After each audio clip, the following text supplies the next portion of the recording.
work this business 8 hours a day, 6 days a week at least. It's not uncommon during the middle of the week to with 35, 40 items. Like you figure out what works. Hey everybody, welcome to the FlipSide Reseller Roundtable. My name is Bob. I'm the Rocket City Reseller. Real resellers.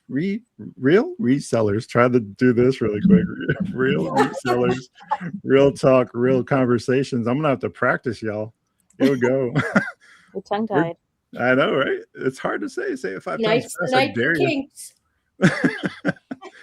So we've decided as a group to come together and talk about reselling. Everybody's been successful in their own genre. Some of us are everything sellers. Some of us are niche down. And yeah, so we're going to get right into it. We're going to introduce people. Now, if you've been following the Launchpad Reseller podcast, which this is powered by, Monday nights at 8 p.m., we go live and talk to other resellers. And each of our members of this roundtable have been a part of that podcast series. And if you haven't checked out their individual episodes, I encourage you to go back there and do that. A wealth of information came from that podcast, and we're going to continue on in season 2, this is season 1 of this particular adventure. So, and we're going to talk about a little bit. We're going to do an elevator pitch. We're going to go around the room. I put Gary on the spot for a while ago when he was on. We're going to put everybody on the spot. We're going to just briefly talk about your presence in reselling, maybe how you came to it, and just like a 5-minute blurb about you and what your unique perspective is in reselling. So we're going to start with Ellie. I'm going to put her on the spot. I did not practice. I did not practice. I told myself I would.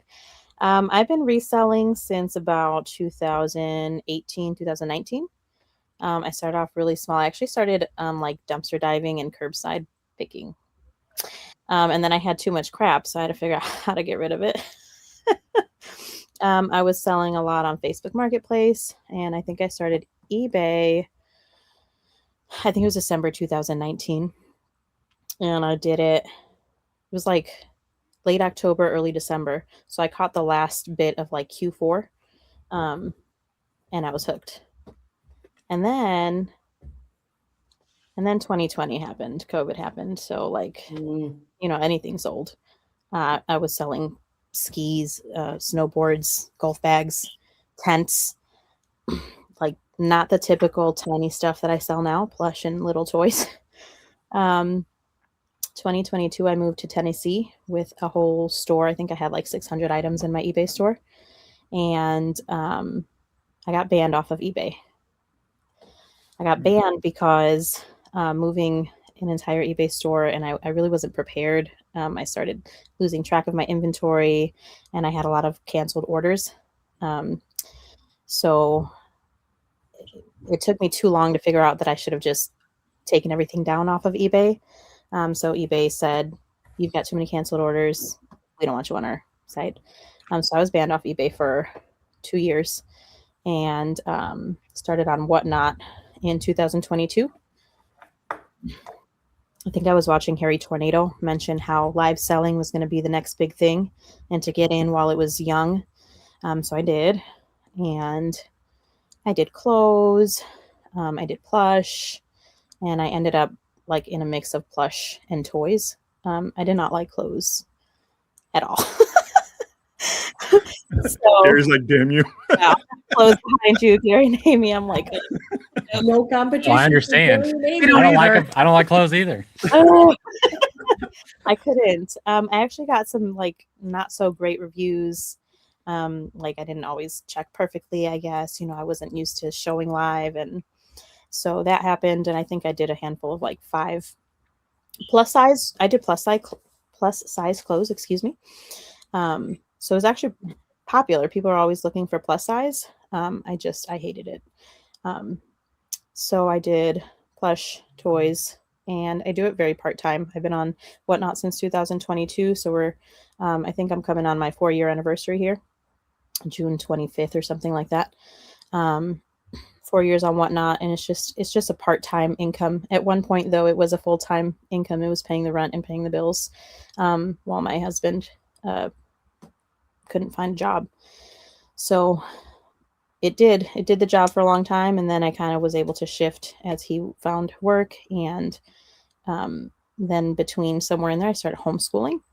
So my reselling money became like fun money. We can take classes, we can, take field trips, and I can buy extra curriculum or books, things like that. So that's what reselling kind of became for me.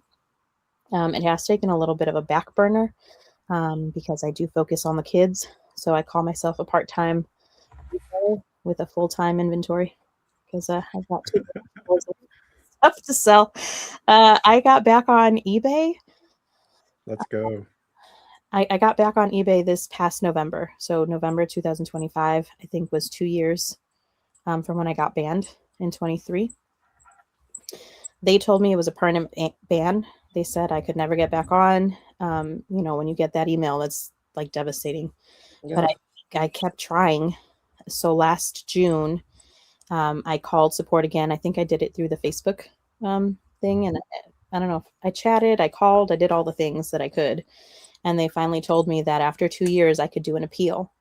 And that's what I did. I did an appeal. I explained why my eBay store was, not up to par, what happened, what would change, and what I've been doing since, how I've been selling on Whatnot and keeping good ratings there.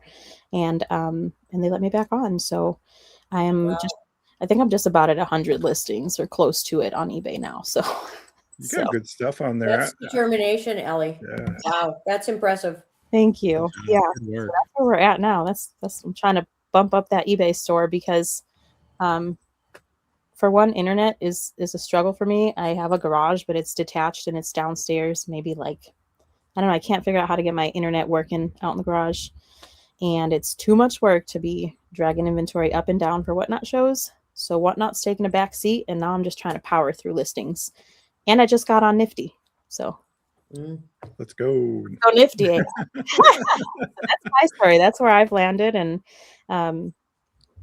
reselling. I'm impressed with your determination and all the hurdles that you've jumped over. Thank you. That's very impressive. Yeah, it takes a lot to get that email and then just be dogged about it, I think. And that's a testimony to your character, Ellie, I think, because I don't know if I would have had the heart to do it. And you chased it down and you got it back. So good for you. That's awesome. Speaking of awesome, Ruth Ann, 4 Seasons Picker, welcome. Thank you for doing this. We appreciate you coming aboard. And let's hear having me. Yeah, you've been on the podcast a few times as a guest host and also as I don't want to call it a contestant. You're the next contestant. A couple times I was a contestant in you were actually competitions. We used to do 2 competitions that I was a contestant. We did We Don't Give a Flip podcast. If you guys haven't seen that one, we have their own, conjoined. We have a YouTube channel. We Don't Give a Flip podcast was on for about 6 months, and we had so many great guests on there. Ruth Ann was one of them, and we at the end of the season we did a competition where they came on and they had a battle of who had the best item, and Ruth Ann came away as the champion of that. Winner, chicken dinner. Never in my life have I been competitive. Never in my life have I been competitive. Bologna sandwich, lady. Something happened in my older years that made me a little competitive, I guess. I don't know. Yeah, so it was fun. Lots of fun. Yeah, so your unique perspective, let's go into it. How long you been reselling for exactly, and introduce yourself to the folks that might not know you. Okay, I'm Ruth Ann, the 4 Seasons Picker, and I pick and sell out of Minnesota most of the year. A couple months out of the year, I'm in California picking and selling. I started reselling in 2008, and back then I sold big items, big rusty garden items, repurposed furniture, anything I could get my hands on that cost me almost nothing. And I had a store in my backyard. I had a little she shed, and I sold that way until and I also was a vendor in a store for a while during those same years. And I'm a lifelong gardener, master gardener. So I also I started my business selling perennials and garden junk, garden decor junk. That was the start of my reselling business. So I would breed flowers and have sales every weekend in the summertime. And then I also vended in the stores with repurposed furniture, and just even back then I was vintage decor. So then that rolled along until I took a major life change in 2016, and I totally left my life of 35 years, almost 40 years, and started over again. And I still had the heart of a reseller. So I opened a flower shop. I've always wanted, I've worked for many people my whole life, but I didn't want to go into my last years of working for people. I wanted to work for me.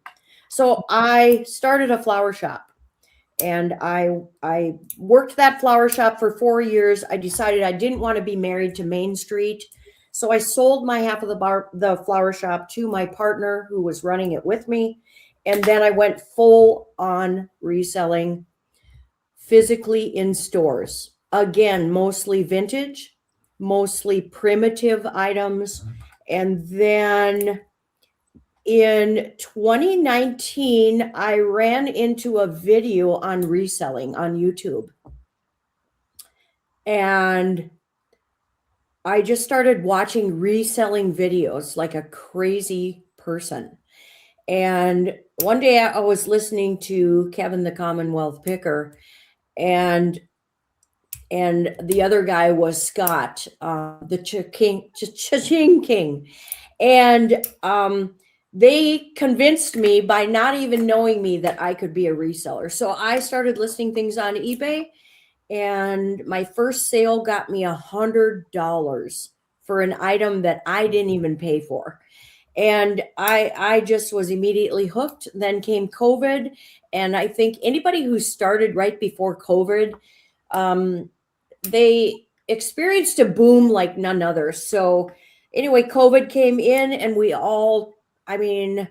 it just got crazy during COVID. I think we all probably sold more that year than, as a new seller, I couldn't believe how it could work. So then it was just eBay. Then I met Philly Flipper, and he convinced me to start Whatnot. So as soon as I got fiber optic, I started Whatnot. And I don't know what I'm at. Actually, I didn't look at my numbers before I came on here. I think I'm almost to 13,000 sales, and I think I have 6,000 followers. And I love Whatnot for the community. And my life has a lot of big demands to it. I have 2 elderly parents that live in separate houses. My partner, I just have a lot of life things. So I love that you can work or not work. So, and it's just built from there. And then Rocket City Reseller convinced me to get on Etsy, and it took a long time to get Etsy going, but dang if that isn't going now too. So gangbusters, that's what I'm talking about. I just appreciate all the mentors that helped me along the way, and that's how I got here. So I certainly didn't do it alone. Yeah. I love your tenacity and your willingness to try new things, which is part of the reason why I wanted you to be a part of this. Ellie and I were like, our short list was very short, and we're just like, yeah, we're definitely Ruth Ann. I just appreciate that so much, and I appreciate that you go along with all my fears, and you just say, okay, this is okay. We're going to be okay, and you're going to learn this. Yeah, so. I've said this a million times on Launchpad Reseller podcast. It's like, don't let fear's a liar. Don't let that guy control your outcome. It really is. And just own yourself, and bet on yourself. Bet on yourself. Speaking of betting on yourself, Ruth Ann, can you believe Gary and Amy from Cougar's Corner are here talking about betting on oneself? Let's hear about them. Oh my God, these guys are just all in, and they are crushing it all over the place. Hey guys, welcome. Thank you. with clothes. I love it. Damn those clothes, but damn them, right? Look at their color-coded clothes. I know. You like that? I do like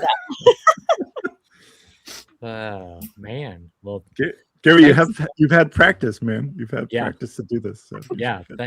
Well, thanks for having us. We're really excited to be here. Appreciate the opportunity to come in and share a little bit about who we are and what we do. And, our reselling journey probably looks a little bit like others when it comes to how we got started. It probably doesn't look like too many people, as to where we're at today. So maybe we can kind of give a roadmap as to how we got to some of the craziness that we got to. But we really started on eBay, before eBay, I guess we started an antique mall booth back. It was after COVID. It was like 2021. And we had been going to different estate sales. We had bought a house during COVID, and we would go to estate sales and garage sales and find stuff for the house and stuff for the garage and the yard and all this stuff. And pretty soon, like, it was fun to go to, and we had all sorts of junk and it's like, whoa, what are we going to do with some of this stuff? And it's like, well, we could probably sell some of this if we had like a little antique mall booth. So we were really nervous about that, getting a booth. It was like $150 a month or something like that. And we broke it down as like, okay, if we have to sell 15 items at $10 just to make our money back. And if we can't do it, then we're out. Like we're not going to lose money at the antique mall booth. Right. So I think we made our rent the first couple months within like the first couple days of stuff. So that was really promising. And had we had, since we had good luck with that, it kind of grew quickly. There was some new booths that became available. And we quickly went from one, I think, all the way up to 9 different booths at this one mall. We had booths at another mall. And we kind of had this like antique mall booth empire for a minute. And we really sold just like really small stuff, collectibles, glassware, just nothing. We had so many items under $10 that it was really rare for us to have something, even more than that. But it was really easy to find that kind of stuff, either at Goodwill or at estate sales or garage sales or whatever. And we'd come home and sometimes we'd have like 200 pieces of barware and glassware, and Amy, bless her heart, would stand at our kitchen sink and like clean them all and take the stickers off and stuff. So like, we don't do that. She washed so many glasses and we peeled so many stickers for such a long time when we dealt with the antique mall booth. And we got to a point where we'd go to auctions. And I remember this one auction we went to, there was another reseller there, and they talked about like, oh, do you sell on eBay? And I'm like, no, not really. I always had kind of this on-off relationship with eBay. I'd sell for a while and then get off of it and sell different things. And there was a time where eBay was like, oh, if you want to get scammed, go on to eBay, because the reputation for eBay was, kind of poor for a long time. And it's really gotten, a lot better. There's a lot more protections for sellers and buyers now. But she had mentioned that she had like 2,000 listings on eBay. And at the time I thought, that's just wild. How do where do you have 2,000 things stored, and how do you ship? And we left that sale and we came back home, and I told Amy, I was like, I think we could sell some of our antique mall booth stuff on eBay. And so she's like, yeah, do whatever. And so we listed some things, and they started to sell. We cleaned out some clothes in the closet one time, and those sold. And so kind of one thing led to another. And we started watching some YouTube resellers too. We watched, like Ellie said, Harry Tornado was one that, a lot at the beginning of how to actually just list the clothes and package them, and the different shipping and all that stuff was something that I had some, just really basic experience with, but nothing really, expertise level. And so we learned a lot watching YouTube resellers and kind of how to set up, this clothing store that we've got now. And so it went through some iterations, and it started to, we'd go to the thrift store and buy clothes that we thought people would want. And a lot of it was stuff that we knew that if it didn't sell on eBay, we could take to Plato's Closet and get our money back. That was one of the big things, is like, we were very scared to lose any money trying to resell, is because it's like, what do you do with the stuff if it doesn't sell? And do you have a way to get rid of it if it doesn't sell? So we started, and it just kind of started to grow and grow very quickly over the course of the first year. And we really started full on, like 2023 is kind of when we first really started getting going. And we had a goal of posting, 10 or 15 a day. And that grew into 20, and then 30 and 40 and 60. Today we're doing 60. So Dang. Just it's a lot of fun. It's a ton of work. Yeah. I should let Amy talk a little bit about it because I get to rambling on about it. So No, at the time we started, we both had full-time jobs. I'm a retired police officer. I did 20 years, retired in 2019. After that, I went to another full-time safety and security position at a corporation here in town. And I quickly learned that office life was not a good suit for me. Like, I could not stand being in. I felt like I was going to jail every single day. It was a great job, great corporation. My position, though, was in like a little closet, sort of. And he was a regional director of a company here in town. And he started running some numbers and, figured out what it would look like if we both were doing this full time. And I was the first to go to it. And then about a year later, he went to it. And real quick, funny story, and we kind of mentioned it in our podcast with Rocket City Reseller, is that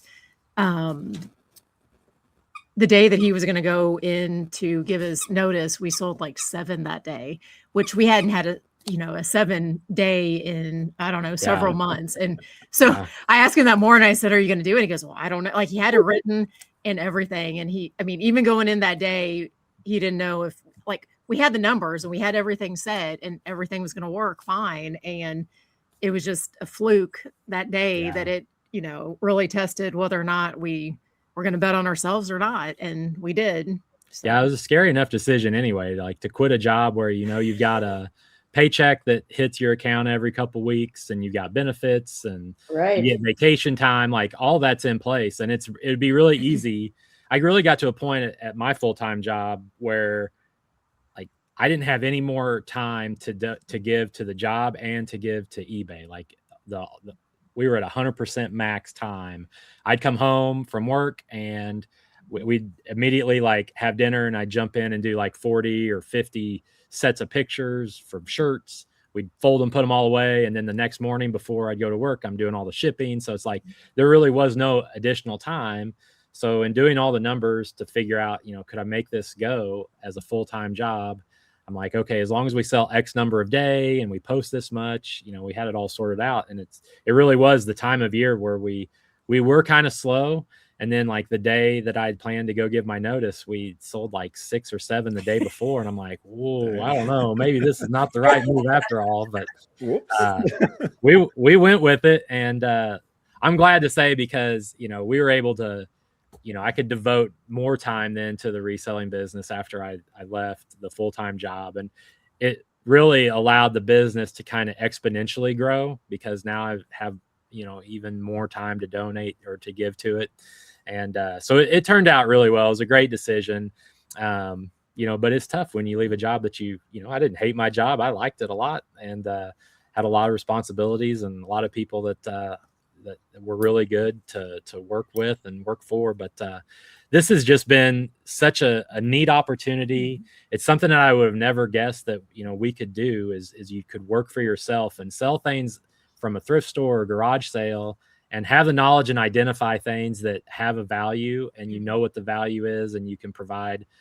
I feel like we provide a service sometimes for people who shop on eBay is because either they don't have the time to go find these things or it's something that they want or, in our case, a lot of times clothes are needed. And, so it's something that's rewarding in that regard. And it's a lot of fun to be able to identify something out and you say, okay, hey, I know I can, sell this online for a little bit more. And it doesn't have anything to do with taking it away from someone else or disadvantaging the seller or anything like that, which is sometimes, the hate that resellers get. It's just a matter of knowledge that you build up over time. And everybody has it who resells. Everybody's got their own specific, area of expertise. And we had zero idea about clothes. I mean, and I still do. Like, I only have a rotation of about he has 3 shirts. 3 shirts that I wear. And so I'm not a fashion person, even though we sell clothes. But I can tell you stuff about clothes that, even the most, people who are really into it would probably be impressed with. Trends and everything. Yeah. So anyway, I don't know if that helps identify why we're resellers or not. But It we're in does. it now. We can't get out, so we got. It's helpful. just- and I don't think you need to get out, boy. I see Yeah. some of the numbers you guys are putting up, and I'm just like, holy cow. Yeah, I don't know that we, like going back to the lady that said she had 2,000 listings. I was like, well, I told Amy, I'm like, I think we could do that by the end of the year, which would have been 2023, and we did. We hit 2,000 by the end of that year. And what's funny is like today I looked and we had just gone over 14,000 listings on eBay. So I'm like, oh wow, we're getting up there. But we were going to try to continue growing that number up, because I think the more items you have, I think eventually the more you end up selling. So we have room to grow, and we're going to keep doing what we're doing. So Yeah, we're going to talk about volume reselling in just a second after we introduce, last but certainly not least, Sean's Finds. Oh, Sean, thank you for taking the time to do this. I know you're a busy guy with a lot going on, and you have a big number that you're trying to hit this year. Why don't you tell us about how you came to reselling and your unique perspective and where you're headed this year? Well, I told this story last time I was a guest on your show. I consider when I first started reselling as the spring of 1987. My grandparents had a bus, and they had all the seats taken out besides the first couple rows, and they filled it full of junk and took it to a swap meet.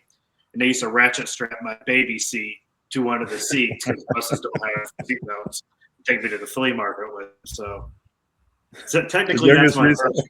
That's awesome. My first reselling was when I was less than a year old, getting ratchet strapped to a bus seat. That's But fantastic.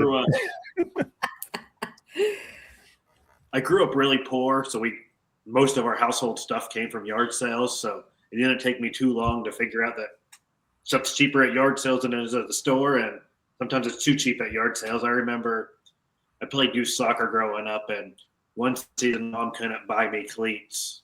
So she found baseball cleats at a yard sale. And if you know anything about cleats, soccer cleats don't have a cleat right up at the front, but baseball cleats do have a cleat on the front. So my stepdad took a file and filed the front cleat completely off. So then I had soccer cleats. And before every game, when the refs inspected your shoes, it was a big argument every single time about whether they were going to let me play in the game or not. So I've grown up going to yard sales my entire life. I graduated from high school. I'm a college dropout. I did a little bit of everything. I was a reserve sheriff deputy for a while, but there before I went full time, I spent 11 years in a factory making fiberglass insulation, where they actually melt glass down at 2,000 degrees to fiberize it to make insulation for the walls. So you can imagine how miserable that place is. So I was working 12-hour shifts there. We worked 3 days 1 week, 4 days the other. So I always take 3 or 4 days off a week. So those 3 or 4 days, I just hammered out listings. We worked 6 a.m. to 6 p.m. So I'd get up at 4 a.m. every day, get all my shipping done before I had to be in at 6 a.m., And then I'm a big believer in daily listings. So I was listing anything I get my hands on, because when you only had a limited time to source working 12-hour shifts, you always didn't have, my goal was always like 10 items a day, and you didn't always have 10 items a list. So I'd go buy a board game at Goodwill and sell the individual parts, or buy a socket set at a yard sale and sell the individual sockets just to get my 10 listings per day. So, because I knew that was the secret. And eventually I started making more on eBay than I was at my union factory job per year. So I talked to my wife and said, hey, I made more on eBay than here. What if I put all my time at eBay? And she's a little hesitant because she's not a risk taker. She's a school teacher. She likes her bi-weekly check or insurance or days off or vacation. So I probably went a year too late trying to talk her into letting me take a shot at this full time. And now here my goal is to do 500,000 in sales amongst all the platforms. I'm on eBay, Etsy, Poshmark, Mercari. What's the other one? Depop. Every single one that's on Whatnot. All of them are on Nifty. I have 2 flea market booths, and then I go set up at swap meets here and there when I have the time. So between that, my goal is to do $500,000 this year. Amazing.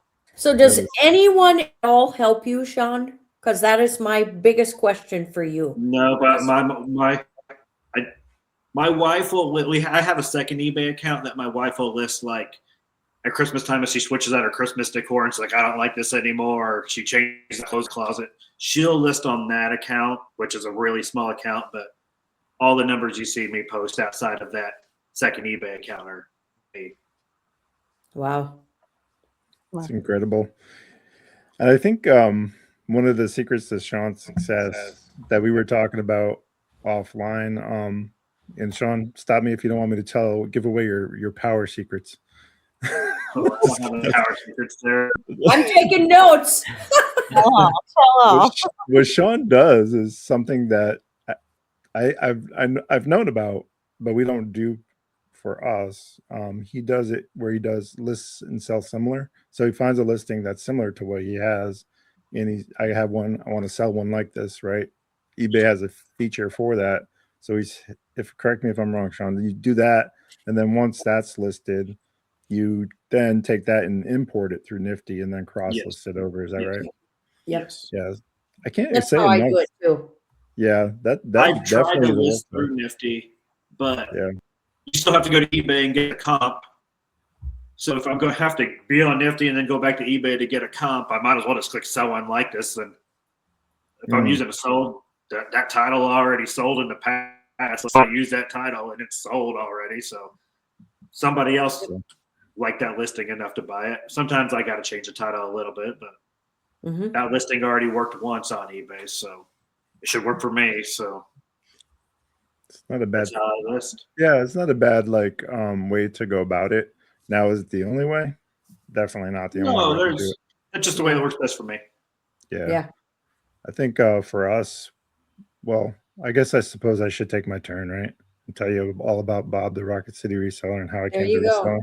There you go. Maybe first before we get into it. But so actually, for those that don't know, I'm a part-time reseller, which doesn't really feel part-time half the time. I think I work more hours doing this than I do my actual job, but which is a software engineer, data nerd. So that's what I do for work. And it gives me a unique perspective into reselling because it gives me what I enjoy most about reselling is the business side and the data analytics of it, which is probably why we came to such success really early on. I was much of a data nerd and cruncher of numbers. So I'm able to look at it from that point of view and kind of see trend and predict analysis, and do all the things that come through that. So that's the power of my perspective. And I share that freely through our content. So that's kind of what I bring to the table in regards to like what's trending and things of that nature. So how we came to reselling in 2022, we are still licensed foster parents. We don't have kids right now, but we still are licensed foster parents. We came to the reselling because we were having trouble fulfilling the need for the foster kids financially. Unfortunately, states don't normally give everything you need for a stipend in regards to foster care. So there are always extracurricular activities, just like you would have for your own child. You would want, they don't just have to pick one. The state will pay for one, right? But a lot of times kids want to do more than one thing, and they should have an opportunity to do that. So that's kind of what we were struggling with. So, and I forget how I did. I think it was stumbling across just like side hustles. I was looking up like just Google searching side hustles. What can I do to make extra money type of thing? And I came across Gary Vee, and he was selling teddy bears and just, comping them in the middle of the street. He's like, this one I got for 20. He's all like fired up. 25 cents I saw, and I can sell this for 40. And I'm just like, this guy's crazy. Surely not. And the rest is history. So people do buy their childhood memories back. So I like to say we sell emotions. We don't sell things. So that's basically how we came to reselling. And then my wife worked for Target for 17 years in retail. And just after the end of COVID, she lost her position there and went back to school, got her human services degree. And then reselling just took off. We were doing it as like a side way to get money for the kids. And then she's just like, I'm all in.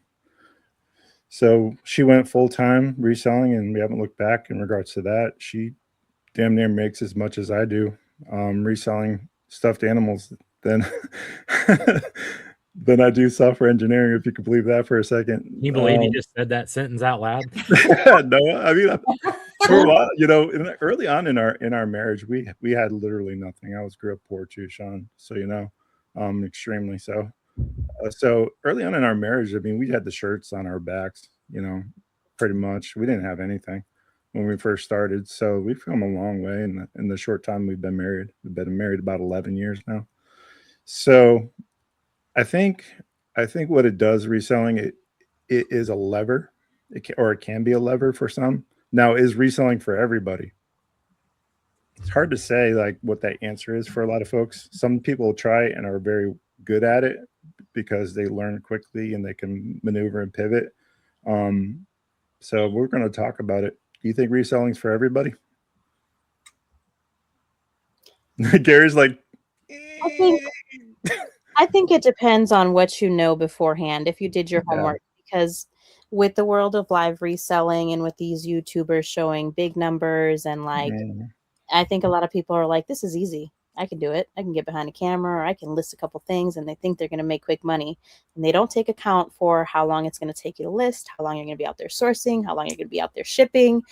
They don't take account for the space that it requires to hold all this inventory to make 6 figures, 7 figures, whatever, you know? And so like, I think if you do your homework and this is something that you really want to do, anybody can do it. I don't think it's for everybody though. That's right. That's a good way to put it, Ellie. Anybody can do it, but I don't think it's for everybody, because I think it's you got to come, you have to have a terrific work ethic to be a successful reseller.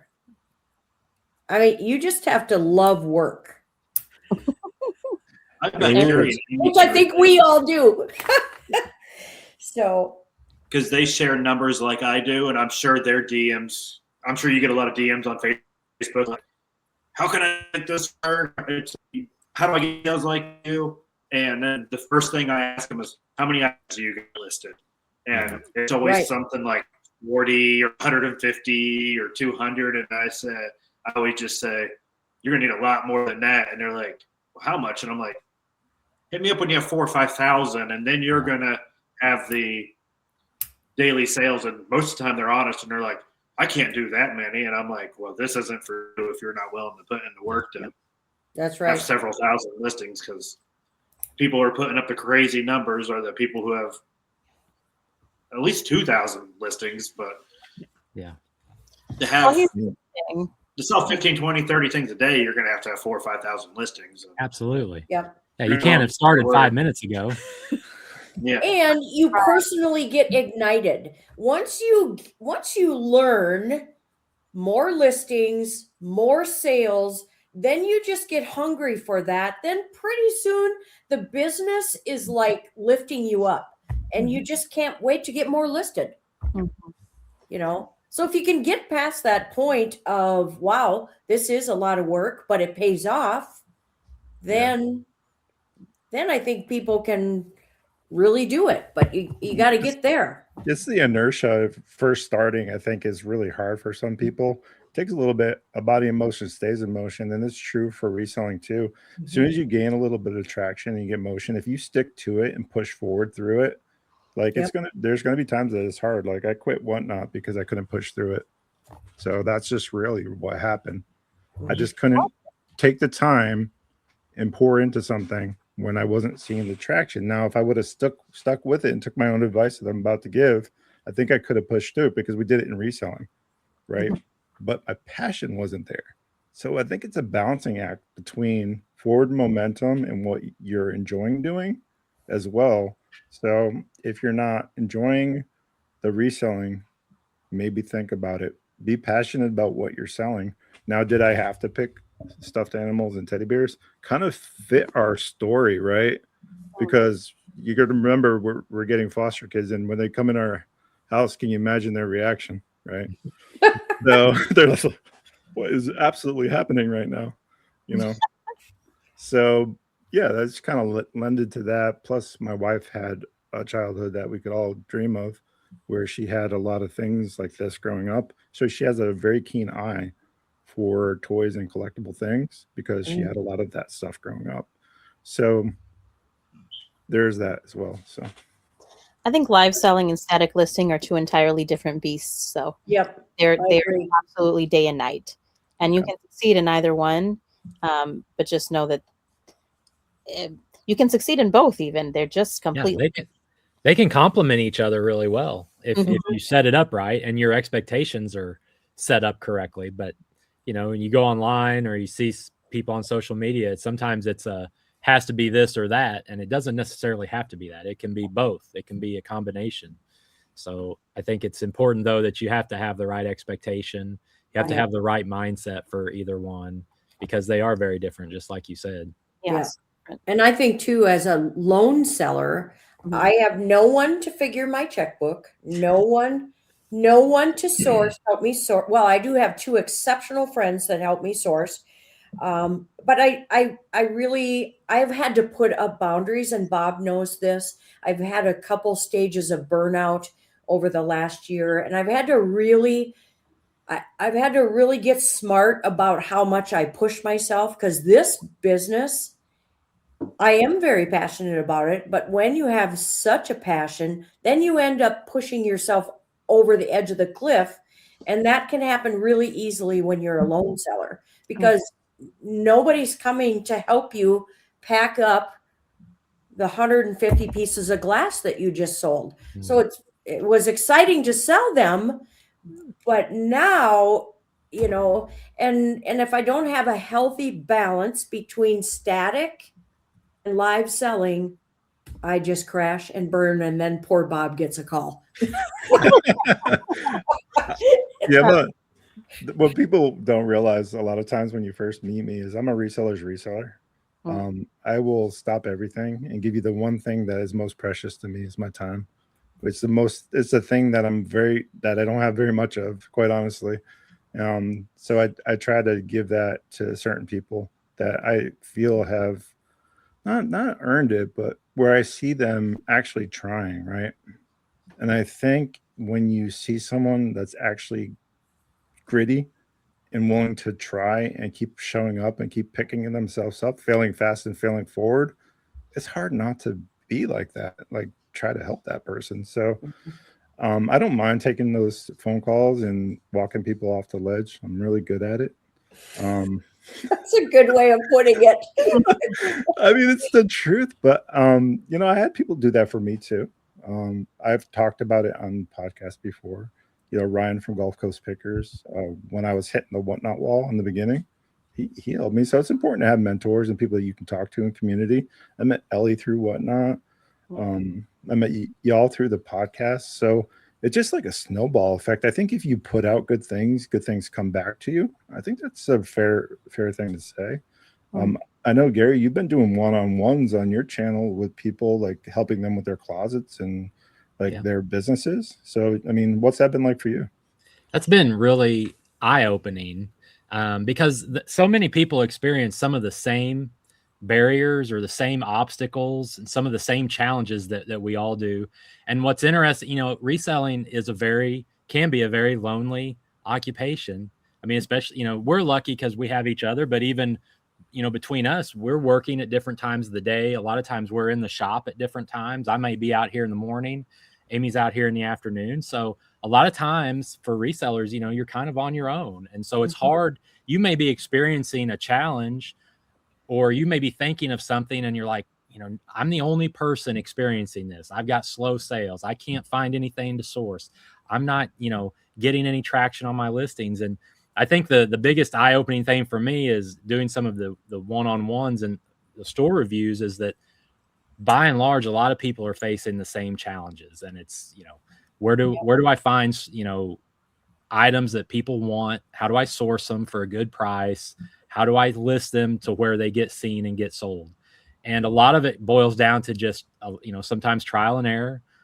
Takes a lot of experience and time. Like I said earlier, you can't start 5 minutes ago and, you know, pump out numbers like Sean has, or see some of the sales that we get, each day. So it takes that time and it takes effort, and people are putting in the effort. The people who put in that time and put in that work will see that pay off. What I try to do on the one-on-ones is go over some of the numbers in eBay. For a lot of folks, eBay provides a ton of information, and it's just whether or not they're drilling down into it, looking at some of the graphs and charts that eBay's giving them, and then understanding what does that mean in their situation? What does that average sale price look like? How many sales are coming from promoted sales? What are, what's your percentage of sales that are coming from offers versus, sales without offers, and understanding that dynamic when it comes to how you're pricing your items, what strategy you have with your store. So I've probably learned more doing those one-on-ones than I've probably been able to give advice for people. But it's been interesting. I've really enjoyed it, and hopefully be able to continue something like that. Yeah. It's amazing. Sean, how do you deal with the loneliness of the reselling? Because that is a thing. Ruth Ann's mentioned that to me before. Now, Gary too. How are you dealing with that? I know that you're too busy to be lonely, probably, but I get a lot. Like, since I don't work from home, I lease a spot in the town I live in. I get a lot of people beating on my back door, like, "Hey, what are you doing?" and just come in. So I never get a full day of peace and quiet. Someone's beating on the door, or everyone in my town knows me as the guy that always has cash in his pocket. And if they're in a tough spot, they know they can come beat on the back door and say, "Hey, I got this drill," or "I got last week it was a big giant poster collection," or so. Wow, that's nice when stuff's coming to your back door. That's really nice. I have a prepaid phone with a business number, and it blows up all day. So, wow. I live in a town that doesn't have a pawn shop, so you have to drive. You are the pawn shop. Minutes to go to the nearest pawn shop. Wow. So that's a good setup, Sean. Yeah, I get a lot of that every day. Most of it, though, that I don't even. I'm gonna start recording my phone conversations and putting them out, because most of the time, gold. Most of the time it's junk that I've got to. I used to leave the door unlocked with like set hours where people could come in, but it just got to be like way too much.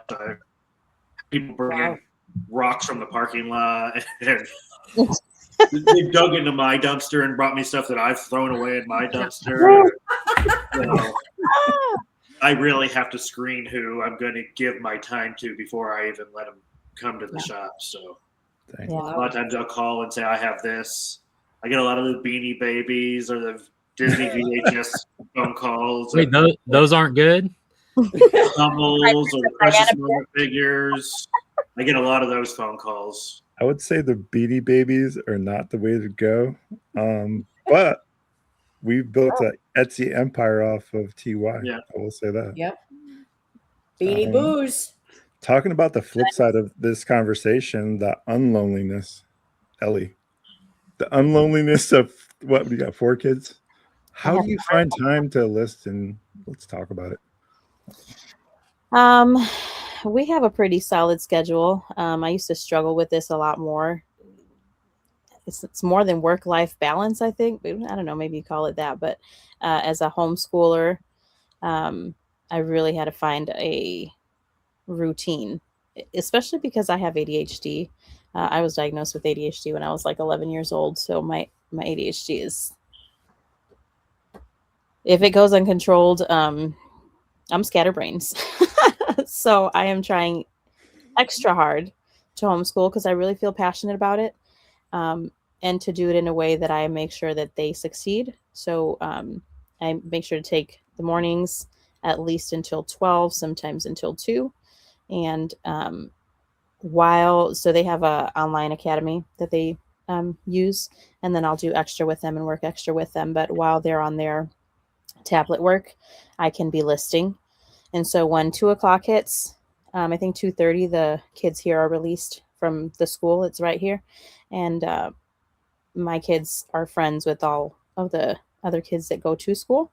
So when they're home, it's recess. Like no more tablet time, no more games, no more video games. Go outside, go play. So while they're outside playing, I'm downstairs in my garage. I'm taking pictures. I'm making sure inventory is in check. And I don't struggle a whole lot with inventory because I always bring home a car full when I come home from the bins. I can attest to it. I've seen it in real time, y'all. I've been up to Tennessee, and Ellie's got Yeah. she's got the treasures for sure. She picked a perfect name for her store, but my wife was helping her go through some of this stuff, and she's like, "Ooh, can I have this?" Like not for sale, but for like personal stuff. Like, so yeah, she's got the treasures, for sure. And I think that's important to understand that all the moms that are out there, Ellie. Mhm. Advice for those moms that might be listening right now. My advice is that reselling doesn't have to be an empire. It doesn't have to be the 100,000 a year. It doesn't have to be the $1 million a year. Making 20,000 and 30,000 extra in the year has been absolutely game changing for my family and I. And I'm at the point now where my kids are growing a little bit more, so that gives me more time to list. So I'm at the point where now I'm ready to scale a little bit more, but it can be as big or as small as you want it to be. You want to make $100 extra a month. You want to make 500 extra a month. You want to make 1,000 extra a month. And those small numbers can really help too. So anybody can do it. If you can understand that it's not easy money, there is no quick get rich scheme here. It's just, it's work, it's passion, it's hard. But anybody can do it. So that's the thing. It can change. It's so impactful. Entrepreneurship is one of those things that sometimes people look at the fast, like money, and then once they get to the reality of it, they oftentimes stop, like in that little gully. But if they were to just keep going and pushing through that moment, there is the other side of everything that they wanted. So sometimes and then they just move to the next thing, and you see that a lot in like the MLM type of stuff, right? So I think that's like that little gully right there. If people could just figure out how to pass through that and just get on the other side of it. I don't know if that's just a mindset, maybe. What do you guys think? Mindset? And I think mindset's important. Maybe a little both. bit of both. When you get in that gully, it is very possible that there's something you physically need to fix. A gully can come for lots. I mean, even at this stage of the game, after all these years, a gully sometimes can be more than just a mindset. It might be something that you haven't progressed with a change, or it could be something that you're actually not doing correctly. You gotta look at that all the time in this business because it's ever changing. And maybe you're trying to sell something that was a fad 6 months ago and it's not anymore, and so I think you always got to keep in check what you could possibly be doing wrong now that was right 6 months ago. I think a lot it's of an that ever-changing thing. It's very changing. Yeah. I know that Justin Resells, I don't know if you guys follow him or not, but he was just talking about shipping and some other things that he recently interviewed the CEO of GameStop, which is wild to think about a reseller YouTube channel getting first interview with something like that when it breaks. But we'll talk about eBay in a second, but like the shipping thing, the power of smalls might be the way forward, right? Like small items, because shipping prices are so out of hand. Yeah. So profit density is something that Cosmic Deal Heather talks about on her channel a lot. Maybe that's the way, finding small items. If you're first starting out and reselling, this might be a good tip, where the power of smalls, finding small items that are reselling for a bigger profit might be the way. You don't have to start with a lot of inventory. You could have a closet in a dorm room and still be a powerful reseller. So I can't say anything. I'm shipping a boat motor tomorrow, so of course you are. But I think, like, if you're on a live site like Whatnot, I do think that smalls is definitely the way to get started. Small items. You can get murdered on shipping if you're doing a show. Yeah. But I'm totally learning from Sean. I bought a new box cutter because of one of his videos. Snap. A new box sizer, and that thing is crazy good. I need Because to I do ship I ship 5-foot blow molds. So Yeah. that box cutter is good. Thank you, Sean. Yep. I too have bought that box cutter. Triple shipping savings. Yeah. Yeah. Sean, you buy your boxes, and some people are up in arms about it. Oh yeah, I like getting people fired up about me buying boxes. Every time I They're talk haters, about buying man. boxes, the engagement's crazy because you get all the dumpster divers, and I'm like, well, you're diving in dumpsters. I'm listing $1,000 of stuff in that period that you're driving to dollar stores and dumping, Right. going dumpster diving and driving all the way all over town getting free boxes, and I'm sitting there listing $1,000. I am all for recycling, but there's a limit of like what I will go through. I've dumpster dived for boxes before, though. I mean, sometimes you I've gotta had do- to. those recycling containers happened. can have his boxes. Yeah. Speaking not of saying we won't. boxes. Speaking of My boxes. Whoops. My mom brings like all her Amazon boxes by my shop, and I take my Amazon boxes from home and I will read them.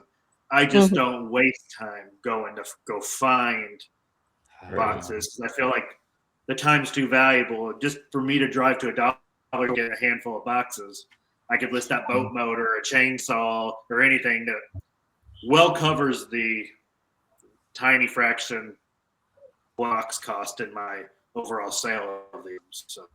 I think at your scale, though, I definitely can see why you wouldn't, want to go that route. But for somebody who might just be starting out and needs the free boxes, Oh, absolutely. My advice is when I give advice, my whole purpose of my page is like to be a blueprint, like of a way that if you want to be a six-figure seller, I know what I did worked, and if you want to follow those steps, they can. Yeah. If you're someone just wanting to do part-time and make an extra couple $1,000s a month, go save your money and go find your boxes. But I need every free minute I can just to make what I make, plus put social media stuff out.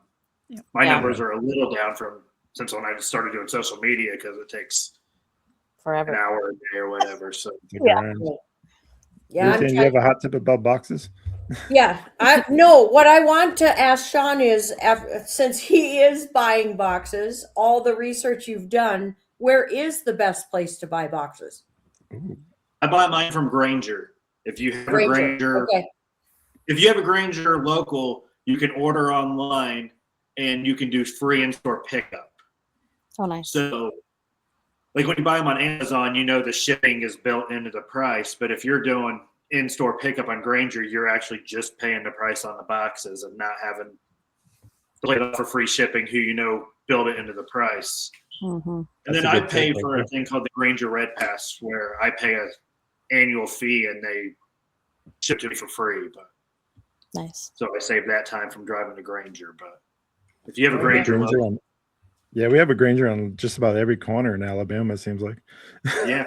So that's actually not. And it's real easy. I don't even know. I'll have to check that out. It's real easy. You just order them, and then you get an email when they're in. You go to the store and say, "Hey, I'm here to pick up my boxes." And if you have a bunch, they'll back you up to a bay door and load you up. My problem was I was buying too many. I was having to go like every week and a half because I could only order enough that would fit in a pickup truck. So now I pay for the pass to have it shipped to me. Get a pallet of them.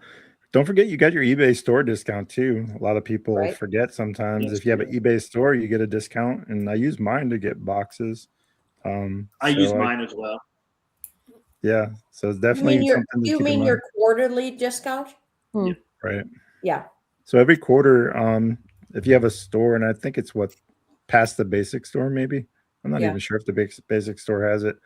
But you can go in there, go under discounts in your eBay store, and there should be a little promo code there where you can copy. And once you figure out what you want to buy, tape, boxes, what have you, apply that coupon code, and then all you have to pay is, I think, the taxes back on whatever it is. I if it's usually use mine for tape. So Yeah. are you guys still needing to buy a lot of boxes? Because there's so many, like USPS has a Yes. free priority, the free ground advantage. You get the bubble mailers and the poly mailers now, right? If you have your Poshmark account? Yeah. Yeah, Now I let's talk utilize about that those. because some people are like up in arms. They're like, "That's just for Poshmark. You're a terrible person for doing Is it that." just for Poshmark though? I don't know. I've seen comments inside chat messages by postal workers that say that there's a hubbub about that they're going to start fining you or fining like Oh my that's a god. bunch of malarkey in my opinion. I've seen both though, from postal workers and postal managers, whatever, both ends. I've seen the comments that say, I've asked my postmaster and it's for any platform, and others that say the Yeah. opposite. So So for those that don't know, you can go to Poshmark, create an account, and if you have a Poshmark account and you're shipping through that, you should get free supplies that are provided by Poshmark. It used to be Victory Services was doing it through email. Now they have a way you can order it right through the app. If you go into the app, I did a reel on it on our channel of how to order them through the app. So if you're not familiar, you can always go back and check that out, or just Google search. You just order through the app and they come. They're actually pretty fast now. In the beginning, they were kind of slow to get stuff out when they first switched over from priority. But the writing's on the wall. Ground advantage is like the way forward, I think. Priority. You get free shipping supplies from UPS also. Like I've gotten free shipping supplies from UPS. Labels, boxes. You can get labels. That is true. If you have a business account, you can get thermal printer labels. I actually buy my own labels, but my mom was able to get some free labels. And she said they came. It took like a month for them to come. I have the free UPS boxes. I didn't order them on my account, but there's a local business here that was offloading a ton of and they're like plain. They don't say UPS on them. They're just plain brown little boxes. I don't know if I have any right here. I've lifted those boxes. I know exactly what she's talking about. Small little, perfect for small toys or other, smalls. So. Yeah, I had the privilege of going to Tennessee and helping Ellie reorganize her workspace. So when are you coming here? I mean, this point with gas prices, and we're going to talk about that too. Gas prices changing the way we do all things. I mean, I would say maybe someday. I don't know. This year we've done a lot of traveling this year. I'm just teasing you. No, I want to be intentional because there's two great resellers in Minnesota that I want to go see. One is going to be on the podcast, which we're recording this on a Sunday. On the Cat Thrifter. She's going to be on the podcast tomorrow, which is go Courtney. 4 days from when this comes out. Kind of backwards, but yeah. So Courtney's going to be on, and she's in Minnesota. You're in Minnesota. There's a lot of great things in Minnesota besides lakes. There's a lot of great people. So looking forward to that. But gas prices, Ruth Ann, like how do you rationalize your thrift trips, right? With the price of gas right now, how do you make that make sense? Well, I haven't done any big trips this year yet. But when I do my big trip coming to the South, I can't go home. I have to leave home empty of stuff. And I can't go home unless I've hooked onto a trailer and filled that up too. Otherwise, it's just the hotel expense, the gas expense. I might not come out of it if I don't come home with a trailer too, And so that's kind of what I do when I come down south, and I will be doing that. I will be coming down for the what is it called? From shore to shore in Florida. What is that called now? I'm having a break. Flee across Florida. Flee across Florida. I am coming down for the Flee across Florida, and I probably do the Flee across Florida first, and then head up to Pick and Kate's. And by the time I get to Pick and Kate's, I'm going to need a trailer because her and I will source for probably a week, and then I'll head back to Minnesota. She's in Tennessee, Ruth Ann? She's in Tennessee, in North City, right outside of Knoxville. I know, Sean, you just recently did the 40. Was it Highway 40? Yes. Yep. Gas prices making a factor. Yeah. How far were you willing to go? I went from almost state line to state line. Oh wow. But luckily, I do live well? right in the middle of the state. So I drove the Indiana-Ohio line and then home. And then so I didn't have to pay for a hotel. And then the next morning I woke up and I drove from my house to about Illinois almost. So Wow. Oh wow. Yeah. I did pretty good. I found a few high ticket items for pennies on the dollar. So I think my best find is the door panels for a mid 80s Chevy S10, and a set of door panels sell for about $600 for that. And I paid $5 a panel. I Wow. saw that on your Instagram. Yeah. Nice. So I always find it fascinating how there's no fear in the shipping game when it comes to Sean's finds. Not at all. He's just all in. I'm gonna get this thing. It's worth $600, and I'm gonna figure out how to ship it. I don't care if it's a pallet, use FedEx, whatever. That's what I love about you. I haven't gone that far, but I can see I you got doing 3 it. door panels, so that's $900 worth of inventory. I paid $15 for, so Yeah. I'll figure that out for $900. So. Yeah, that would definitely help with gas prices for sure. Yeah. And I don't know if they said that, I don't know, USPS said there would be a temporary gas hike of 8%. That's never going down. No. That's they never go temporary. And it's going to go up again in July, yo. Again in July, it's going up. Like, come on, man. What is going to actually happen? Do you think that USPS will be privatized? Let's go around the horn. Ellie, do you think that they'll privatize USPS? I'm not sure that I'm qualified to speak on that. I don't know. I'll be honest. I really don't keep up with a lot of that. I know that the prices keep going up. I know that they were on the verge of collapse, but yeah. I guess my question is, if it does, would it be better or worse? I think initially it will be better, but worse over time for small resellers. I think what will happen, depending on who gets the contract, you got to remember who's the most potential to gain from this thing, who has the logistics structure to make it work. There are only a few people that do, right? Right. Amazon, Walmart, they both have the transportation, maybe FedEx or UPS. There's only a few key people that could actually pull it off and do it well because they already have the infrastructure in place. So maybe at first it might feel better, but I think what's going to end up happening is they're going to continue to raise prices and push some of the smaller sellers out the door. Now, future date ourselves, how can we prevent that from happening? Making better choices when we're listing, maybe going to flat shipping, right, to open up the market. Because remember, when you do calculated shipping, you kind of close off part of the market, right? So instead of being able to ship to California because my shipping's calculated, that's too much money, because after all, the buyer sees the total, both the item and the shipping, as their price. So they're like, oh, I'm out. This is out. I'm out. There's just too much there. Whereas someone like maybe in Ohio from Alabama is not as bad. So now I've cut the state in half pretty much, right? Or I'm sorry, the country in half pretty much. So if I can go to a flat rate shipping and charge, like, maybe in some cases I'll win, in some cases I'll lose, depending on where they are in the country. But now I've also increased my potential buyer pool. By going to flat rate. Maybe that's the way forward, with at least initially, to try to keep in the game as long as we can. Now it just depends, like, where are you selling the most? That comes down to that question.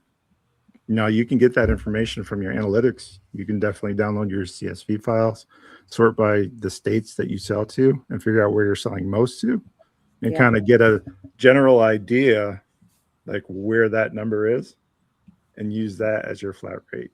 This is why I love having you as a friend, Bob. I would never even think to do that kind of like, what? I would never. Because you're busy trying to figure out what you're feeding your kids for dinner.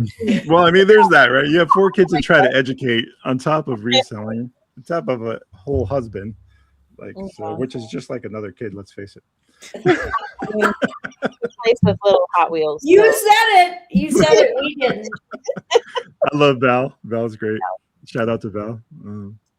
So, what do you guys think of that? I mean, does that make sense? I don't know if I'm just crazy, or I don't know if there's a way. Well, I forward. don't think it's a good idea if it goes privatized. The only thing that could benefit is if it ends up having public stock, then it might benefit people. But otherwise, I can't see it benefiting us. How do you keep? Yeah, this is the thing, right? So, how do you keep stockholders happy? Right. Yeah, right. Prices go up. That's right. Corporate greed in reselling, which is going to be what we're going to be talking about on the next episode. We won't go there now because that's an entire episode Oh of my like goodness, that's private equity buying into like thrift stores and reselling and all the things. Like for clothing, I would imagine there's a little bit of quake in the industry. You guys feel that at all? Yeah. For shipping? Just not for just shipping, but like private equity, like Savers, for example, is owned by Eris Management, and they're a private equity company. And a lot of the like bigger name brands like Nike, Puma, they're going to start veroing some of the brand names to be able to buy back their items. Yeah. And then resell them through They're going to buy them back. Yeah, So- there is a lot of that circular fashion buyback, with some of the brands already. North Face is one. They have a deal where, they'll pay you to bring in your old stuff. Patagonia does the same thing. Lululemon does. So it's definitely out there, and those brands are wanting to get those items back in and then resell them themselves because, Nike and North Face, they don't make any money if we sell a North Face jacket. They sold it the first time and then that's it. So if they can get it back a second time and resell it, then, that'll be more money in their pocket, which,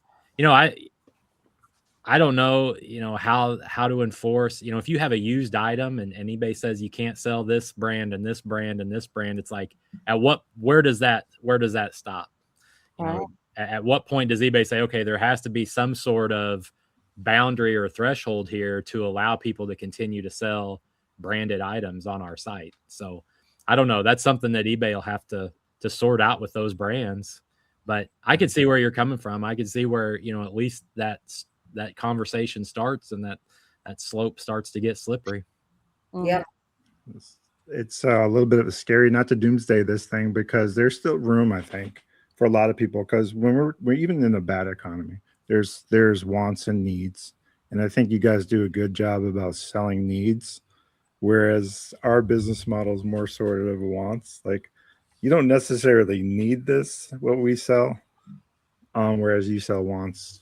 What do you guys, Sean, what do you think about wants and needs? What do you see selling right now in your store? I sell a lot of tools, and tools are something that everyone's going to need forever. And I'm not down like most of the people here. So, and not to sound cocky, I can go to a garage sale or an auction. I can sell tools, industrial stuff, installs, collectibles, toys, sports cards, vintage electronics. Like, I've just bought and sold so many things that I usually can just go anywhere and find something. So I just go buy what I can buy and I sell what I can sell. I don't really worry about that.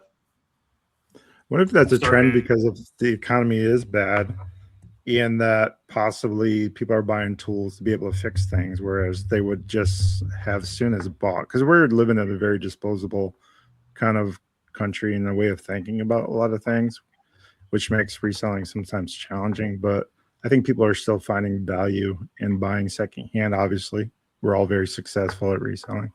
But I wonder if that's just an indicator of the times. There's people who need tools to make a living. Like, there's that too, yeah. So I really feel like secondhand buying is becoming more and more and more the style. People are starting to realize,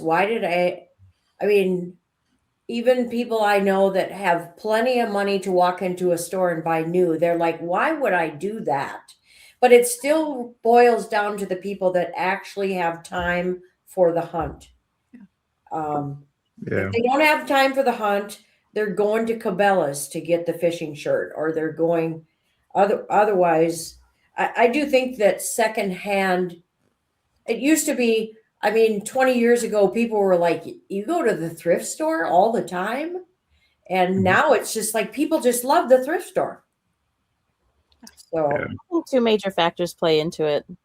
For one, our economy is struggling and people are looking for discounts and shopping cheaper. So, I mean, I know that we try to get the most of what we can, but if they can find something online that is half of what they'll pay in the store, I think they'll get it. But the other thing that I think that plays into this, and I think I've said it before, is quality. The quality of, I can't find a t-shirt that's not see-through anymore. Yeah. You know, Right. like, I don't want none of that garbage that's in the stores right now. I'd rather buy secondhand and find me something nicer. So I think that has a lot to do with it. And that goes across clothing, tools, like everything, decor, all of it. The stuff that you find that's from older times is going to be more sturdy, more reliable, last longer, all of that. So You're not shopping at Temu? my kid might be, not me. Literally, you can hold it up to the light and see everything. I'm like, no, absolutely not. I just looked at my phone. My last sale on eBay was 4 hubcaps for a 1977 Ford Pinto. You can't Nice. just walk into any store in the planet and go get 4 hubcaps for a 1977 Ford Pinto. There's either hunt it down or go into junkyards or flea markets, or you get on eBay and buy it. So Ellie's young enough; she might not know what a Pinto is. One of the first cars I've ever worked on was a Pinto. Caps. I don't know about cars to begin with, so It's right up there with a Gremlin. Actually, from like the movie or No, there was a car named a Gremlin. no, I think it never was heard an of it. AMC. yeah, AMC. AMC. Exactly. That's yeah. Oh, no. I'm just ridiculously a car person. I don't know why. I mean, I'm kind of the wrong gender to be a car person, but It was a really good looking car too. AMC Gremlins were really yeah, like nice looking. they were funny looking cars, but they looked a lot like a Pinto. So we're getting near the end of this thing. I wanted to thank you guys for being a part of this first episode for the Reseller Roundtable. Hopefully we touched on a topic that will help you in your reselling business. I want to take time to shout out everybody's presence. We'll go around the horn. We'll start with Sean. Sean, where can they find you? Where can they buy from you? Where can they see you on social media, etc.? I'm Sean's Finds on Facebook, Instagram, TikTok, and YouTube. Very nice. Very nice. Thank you, sir. We'll go to Cougar's Corner next. Well, thanks again. And you can find us Cougar's Corner on YouTube and Facebook and TikTok, and then Cougar's Corner Store on Instagram. We mainly are posting, like what's selling videos on YouTube, and then some thrifting and garage sale videos over on YouTube. And we're pretty active on Facebook as well. So if you don't follow us there, check us out, and hopefully we'll post something that will help you out. Awesome. Ruth Ann? I'm Ruth Ann, the Four Seasons Picker, and I sell on eBay, Etsy, and whatnot. And I'm on Instagram and Facebook. And I am just now getting my feet wet with live content because I'm a chicken. So, but I'm going to do it. I'm going to do it, and I have started to do it. So I'm going to take notes from the rest of you on how to do it. And that's one of the things I'm looking really forward to learning from all of you guys. So, because I know you're all very successful at that. So I don't know about very successful, but I'm going to creep to all of you. So a couple of you are tech nerds, and a couple of you have a lot of experience with YouTubing and videos. And my partner, Pete, is really pushing me to make content. So absolutely good. That's good to have support. You need to make content. And I said, well, I need to learn first. So we'll probably do one of these roundtables about content creation and things that we've learned along the way. That way, if there's anybody that wants to try it, that'll be great. At least learn from our your biggest student. Learn from our failures and our successes. So we'll go ahead and wrap things up with Ellie, Tennessee Treasures. Where can they find you? Where can they buy from you? Where can they do all the things? Tennessee Treasures is the name of the game. I'm on Facebook, Instagram, TikTok, YouTube.